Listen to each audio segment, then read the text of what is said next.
Hey everyone, it's Brent here with Curry Heat Trading, and I just wanted to make a video about things that I have learned or things that I wish someone would have told me when I was really beginning to trade. Now, I am a newer trader. It's been a year since I started kind of figuring out what futures were, and then I started using price action, primarily Al Brooks, about 4 or 5 months ago. And I am a funded trader, which means that I have passed an evaluation of a funding company and I use their money for trading, but I highly consider myself still a very, very new trader. Seasoned traders, in my opinion, are people who have traded maybe 5+ years. Typically, and we're going to get into that, it takes a long time to learn how to consistently trade. So we're going to go through these things. Again, take all of this with a grain of salt and understand these are just mistakes that I have learned. I am not a teacher. I do not have a course or anything like that. These are just really important topics that I have really gotten hurt on and felt the pain. And so hopefully I can save some other people from doing the same thing. So let's get going. Number one, you must learn price action. And what I mean by that is price action is a specific way of trading, and there's 9,375,000 different ways to trade. But the basis of all of those is price action. And price action is very important because it is the language of the chart. It's important to understand that even though that there is a graph on a screen, that is a representation of people's emotions at certain levels of price. So you must treat price action like it is a language. The second thing is it takes time, and like I said that it's a language. If you are going to school to learn Spanish, okay, you're not going to learn Spanish in one semester. There's exceptions of people that catch on quicker than others. I am not a fast learner. It takes me time to fully understand the depth of what I'm learning, but you have to treat price action as a language. And I'm not going to give my sons who are in elementary school a college book and say, here, explain this to me. You're trying to not only learn how to read, you are trying to learn comprehension, which is the why or what is happening in front of me. So as you progress as a trader, there's more and more depth. So right now, consider yourself, if you're just starting out, you have those little 5-page books that you get in kindergarten. That's your level right now. So you have to proficiently read that book before you move on to the next level. Number 3, the goal is to be a consistent trader, not a rich trader. And what I mean by that is over time, I want to be profitable. I don't want to make one big trade and call myself rich, write 5 courses, try to sell all these ebooks, or try to be a YouTube star. The goal is that from January of this year to January of next year, I was consistently profitable. And that is a lot harder to do than you think. And that's why a lot of people do not use funded accounts like I do, because they have very strict rules that you have to make X amount without ever losing X amount at this point. And we can get into that on another video maybe, but consistency is the goal.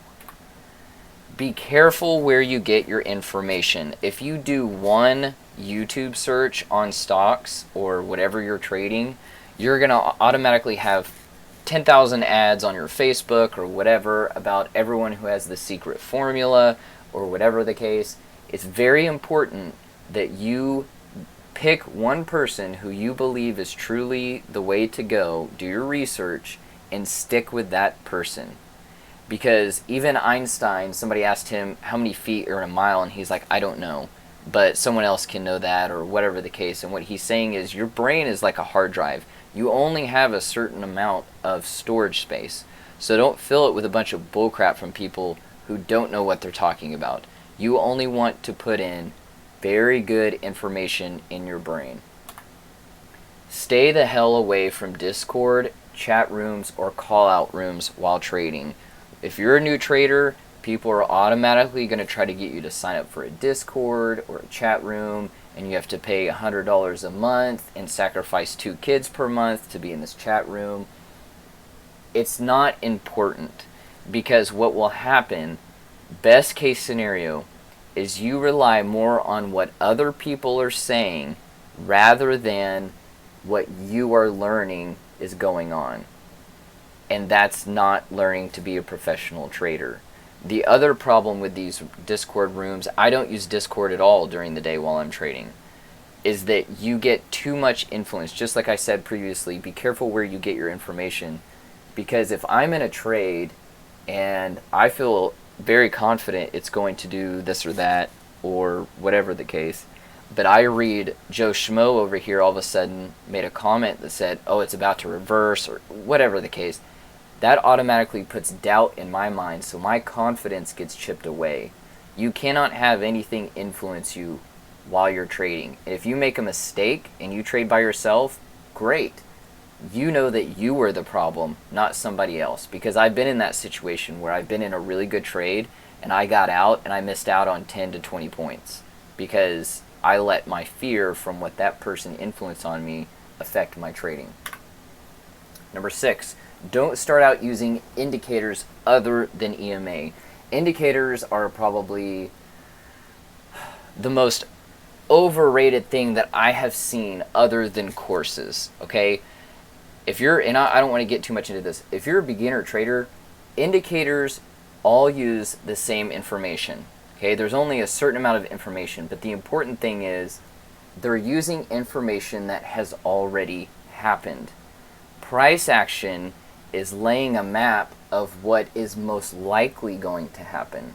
So you can see, when I first started, I watched this old guy that talks all about the MACD. Okay, and then what happened? I got tore to shreds because by the time the MACD started showing a crossover, the profit move had already happened because it happened like 10 minutes ago or 5 minutes ago, or I wasn't in the trade early enough to be in it while it was crossing over.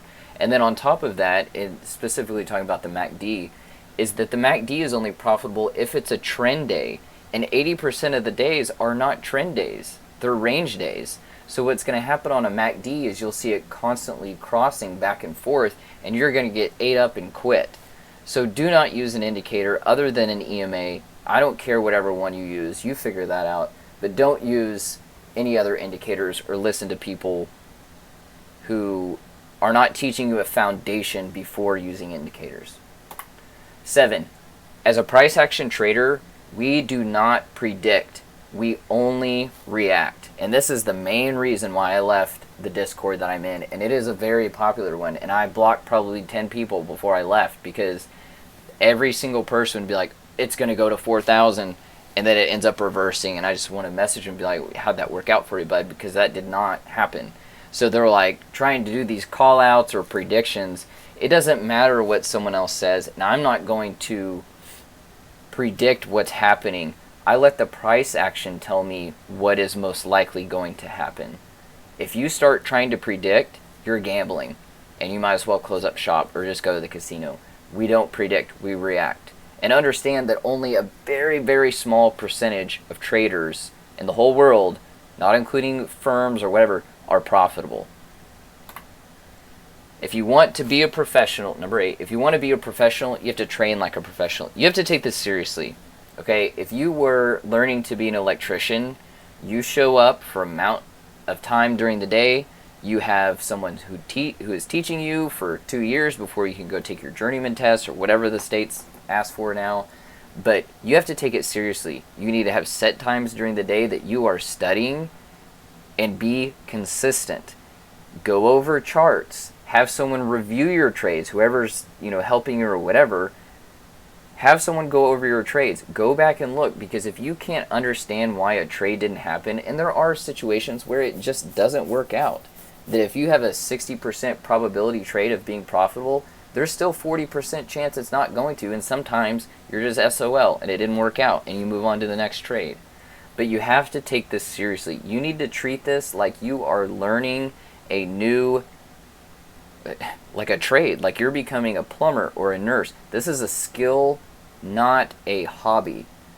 Okay, so if you were going to college to learn this, you clock in, you clock out, you study for tests. That's the only way you're going to be a professional trader. And I'm talking to myself here too. I'm not saying like I've made it, because I definitely haven't.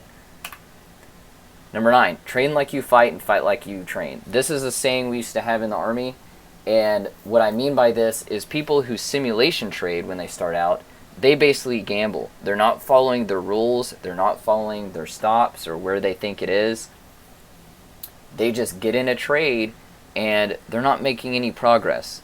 Do not confuse activity with progress when you're learning to trade. Number 10, when you're starting out, I'm not a huge fan of simulation trade because it doesn't have an emotional factor in there, because if you lose, you lose. Simulation trade to get your basics down or whatever, but you got to get some skin in the game in some way, because the other side of trading is emotion and psychological, and that is a much more difficult area to conquer than learning what support and resistance is, or whatever the case, or what a good signal bar is. You need to simulation trade, take it seriously, or use opium, which is other people's money, when learning to trade, which is what I'm using. Okay, I am a funded trader through a company called Apex Funding, and they let me use their money, and if I'm profitable, they get a commission of my profits. So I'm not putting myself at risk while I'm learning to trade. There is like monthly fees and stuff, and there's a buttload of other, funding services out there. Just go find one. But I highly suggest doing this because it takes a factor away of, oh, I'm scared to lose my money. Okay? If you fail an evaluation, yeah, you're going to feel the pain because you have to pay to reset that evaluation. But use other people's money when you're starting out. And plus, it's more, since I use NinjaTrader, it's cheaper for me to use a funding company because they provide the software rather than just paying NinjaTrader to use their software, and then I have to use my own money. So look into it. If you don't understand the trade that you're about to get into, don't take the trade. If you don't know where your profit target is, where your stop loss is going to go before you get into it, or if you can't sit here and say, okay, if it does X and Y, then I will do Z, don't get in the trade. You have to understand what is happening. You're not going to take a reading comprehension test if you didn't read the book. So if you don't feel confident in knowing what the book was about, don't go take a test about, what you just read or whatever the case. Number 12.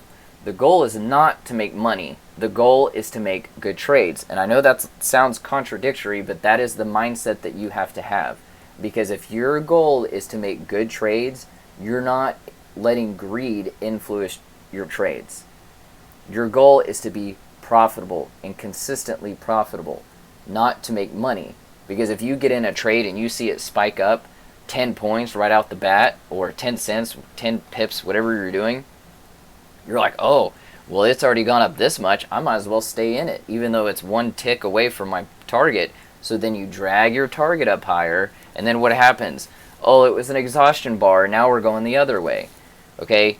You stick to your targets, you understand where you need to do, or where you need to place your stop loss or profit goal, whatever the case. But the goal is to make good trades. If you have NinjaTrader or whatever, don't put how much money you're making or losing. Put your ticks, because that's what matters, and pay attention to the price action. Lastly, the goal is not to never lose, but to be profitable. You're going to lose. Professional traders lose. But the goal is, yeah, I might have 3 bad trades this month, but at the end of the month, I was green. That's a profitable trader. And when you lose, you don't throw a fit. You figure out, where did I go wrong? What did I miss? And what can I do to fix it? So hopefully this video helps some people as far as learning to trade.